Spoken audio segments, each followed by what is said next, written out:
तर शांत राहून सुद्धा कोणी दुसऱ्यांसाठी एवढं करू शकतं हा आदर्श मला त्यांनी शिकवला आहे की न बोलताही सर्व काही करता येते. असंच नाही आहे की बोलणाऱ्यावरतीच सगळं होते असं नाही आहे. हे त्यांनी मला त्यांच्यामुळे मला समजलं. तुम्हाला सर्वात आधी लिम्का अवॉर्ड मिळाला, त्याच्यानंतर इंडियामध्ये नोंद झाली, तर ती मग कशासाठी किंवा कसं काय ते तुम्ही प्रोसिजर केली? जेव्हा माझी पहिल्यांदा माझी लिम्का रेकॉर्डमध्ये 500ची नोंद झाली. अच्छा. मग सगळेजण म्हणाले की नागपूरला माझ्या मिस्टरांना कॅन्सर झाला होता, तुम्ही नागपूरला जास्त वास्तव्याला होती. तर मला तिथे सांगितलं की तुम्ही इंडिया रेकॉर्डसाठी पण अप्लाय करून बघा ना.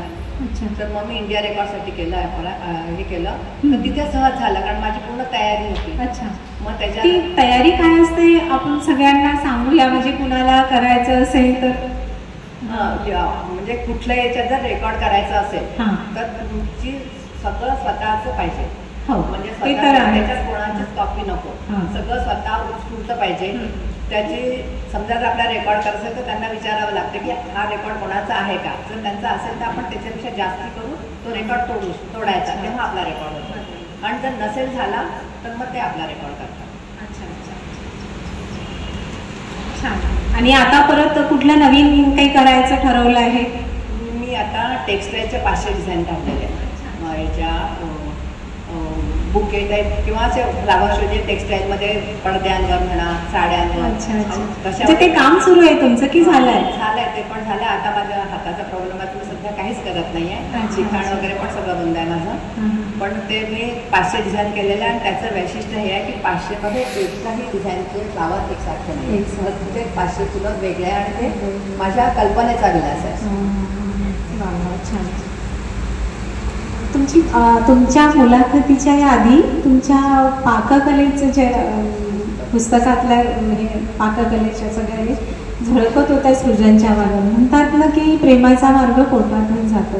तर प्रत्येक गृहिणीला कधी असतं, तर हे पाककलेचं पुस्तकच व्हावं असं का वाटलं तुम्हाला?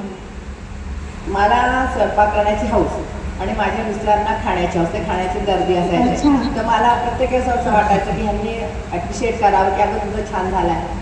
पण हे कधीच ते म्हणाले छान झाल्यानंतर खराब झालं तरच त्याच्यामध्ये सांगायला पाहिजे. चांगलं झालं तर काय सांगायचं आहे, आम्ही चूक बसतो म्हणजे चांगलं झालं समजा तुम्ही.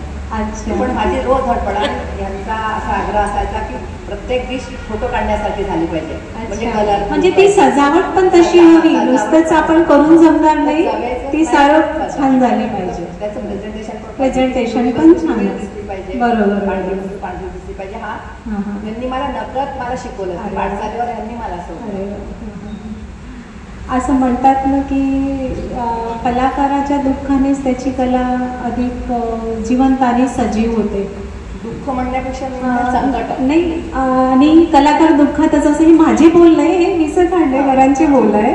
तर असं जेव्हा तुम्ही संकटात होता सरांच्या तब्येतीमुळे, तेव्हा तुम्ही ती कला ढाल बनवून ही जी रेखाटनं केली आणि तीच रेखाटन पुढे तुम्हाला प्रसिद्धीच्याच होतात आलं. तर ती रेखाटनं करताना तुम्ही म्हणजे ते कसं साधलं हे सगळं करणं? इकडे हे तब्येतीचं बघायचं, इकडे आपलं बघायचं, आणि त्याच काळात ते तुमचं सुरू झालं. माझं मोराचं जे काम सुरू झालं ना, ते कॅन्सर हॉस्पिटल संत तुकडोजी महाराज. माझ्या मिस्टरांना आम्ही 2007ला चंद्रपूरला आलो. फॅक्टरीमध्ये होते माझे मिस्टर. आम्ही 2007ला इथे आलो आणि 2008ला यांना कॅन्सर डिटेक्ट झाला. अच्छा अच्छा. मग तेव्हा दवाखान्यामध्ये कसं पेशंट सलाईनवर असतो किंवा असं, तर त्यांना काही बोलण्याचं नसते किंवा काही नाही, तर मग रिकामा वेळ घालवायचा कसा, म्हणून मी तिथे हॉस्पिटलमध्ये मोराचे रेखाटनं केली. अच्छा अच्छा. आणि मग तिथून प्रवास करताना झाडाचं शेप, फुलांचे शेप अशा याच्यामध्ये मी म्हणजे वेगळाच पॅटर्न. पण मोरच का निवडला? मोर हा माझा सगळ्यात आवडीचा आहे. अच्छा अच्छा अच्छा. सगळ्यात आवडीचा त्याच्यासाठी मी एक मोराचं माझे काय आवड है कि नुपुरों से नुपुरों का नाच सुंदर है, प्यार से प्यार का उन्माद सुंदर है. लोग कहते हैं कि अरुणा के मोर सुंदर है, पर मैं कहती हूँ कि मेरे मोरों की उड़ान सुंदर है. तुमच्या चित्रकलेबरोबर तुमच्या साहित्यात पण तुमची बरीच रुची आहे. तर तुमचा आवडता साहित्य प्रकार कुठला? तसं मी महिलांबद्दलचं जास्त केलं, म्हणजे लोणच्याचं पुस्तक, पदार्थ न तेल न घी. जेव्हा माझ्या मिस्टरांची बायपास सर्जरी झाली तेव्हा डॉक्टरांनी सांगितलं होतं की वर्षभर यांना बिना तेल तुपाचं खाऊ पदार्थ करा. तर मी माझं कौशल्य पणाला लावून वर्षभर आहे आणि ह्यांच्याबरोबर मी पण बिना तेल तुपाचं खाल्लं वर्षभर. त्यामुळे मी रोज वेगळे पदार्थ करायचे, गेलं पाहिजे पेशंटला गेलं पाहिजे. तर असं करता करता रोजचे नवीन नवीन झाले. तर मग इथे मला प्रोत्साहन देणारे ते सोनवलकर सर, डॉक्टर संदेश पांडे आणि सचिन संदेश पांडे माझ्या त्या पुस्तकाला हे प्रस्तावना लिहून दिलेली आहे, डॉक्टर सालफळे. तर हे लोकांना माझा संपर्क यायचा. तर ते म्हणायचे तू इतकं सगळं करते तर एखादं पुस्तक छापलं तू. तर मग ते जेव्हा आणि मला कोणीतरी एक ठिकाण माझ्या डोक्यात सोडायला पाहिजे की मग मी त्याच्यावरती काम करायला सुरुवात केली. तर मग मी ज्या रेसिपी केल्या होत्या त्या रेसिपी मी लिहून काढल्या आणि मग त्याचं ते न तेल न घी सौ व्यंजन ऐसे असं माझं पुस्तक आहे हिंदीमध्ये. अच्छा, तुमचे कुठले पुस्तक आहे? आतापर्यंत तुमचे 10-12 पुस्तक आहे? माझ्या प्रत्येक पुस्तकात 100 हा आकडा आहे. पहिलं पुस्तक आहे मयूर शतक, मग न तेल न घी सौ व्यंजन ऐसे भी. नंतर आहे चटपटे आचार शेकडो प्रकार, त्याच्यात 100 लोणच्याचे प्रकार आहे बिना प्रिझर्वेटिव्हचे. त्याच्यानंतर दीप शतक आहे, त्याच्यामध्ये 100 दिव्यांचे प्रकार आहे. तर हे दिव्यांचं कसं काय सुचलं तुम्हाला दीप शतक करायचं? नाही बघ, माझं मी 4 भिंतीमध्ये जास्त राहिलेली आहे.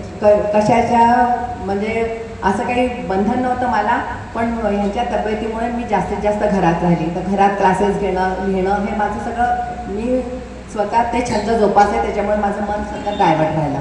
त्याच्यामुळे मी दिवे काढायला घेतले, एक काढायला गेले की ते 100 वरपर्यंत मी थांबलीच नाही. मग ते 100 झाल्यानंतर त्याचं पुस्तक झालं.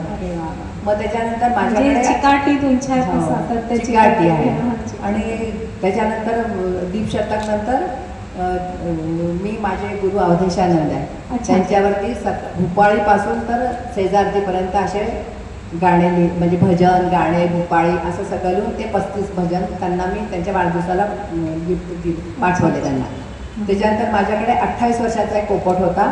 तर त्याच्या सगळ्याच्या लाईव्ह मुवमेंट्स होत्या, त्या मी टिपून त्याचं एक पुस्तक काढलं. तर ते 100 रेखाटन आहे, त्याचे पण 100 रेखाटन आहे. त्याच्यानंतर ज्ञानसंपदा म्हणून आहे.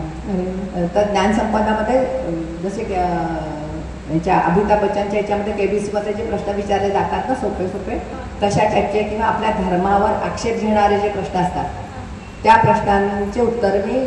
आणि मला लहानपणापासूनच आध्यात्मिकेचा हा वारसा हक्क मिळाला माझ्या आजी आजोबांपासून.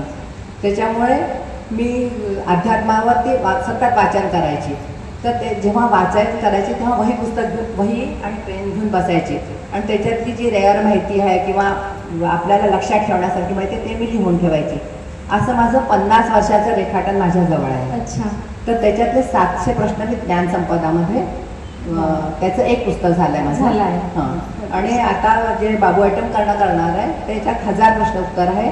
तर ते थोडेसे मोठे आहे आणि थोडेसे रेअर आहे. म्हणजे इतके ग्रंथ किंवा इतके पुस्तकं वाचण्यापेक्षा तुम्हाला त्यातले जे महत्त्वाचे आहे तर ते जे नोट्स होते त्या नोट्सचे मी प्रश्न उत्तरामध्ये रूपांतर केलं आणि आता ते पुस्तक बाबू आयटमकडनं मी करणार आहे. तुमचे काही ग्रुप्स आहे संघटन आहे त्याबद्दल सांगा. मी इथे नवीन मला बोलायलाही खूप लागते आणि तर इथे जेव्हा मी चंद्रपूरला नवीन आली तेव्हा इथे बायका कोणी घराच्या बाहेरच निघत नव्हत्या. आम्ही स्नेहनगरला मध्ये राहत होती मी तिथे.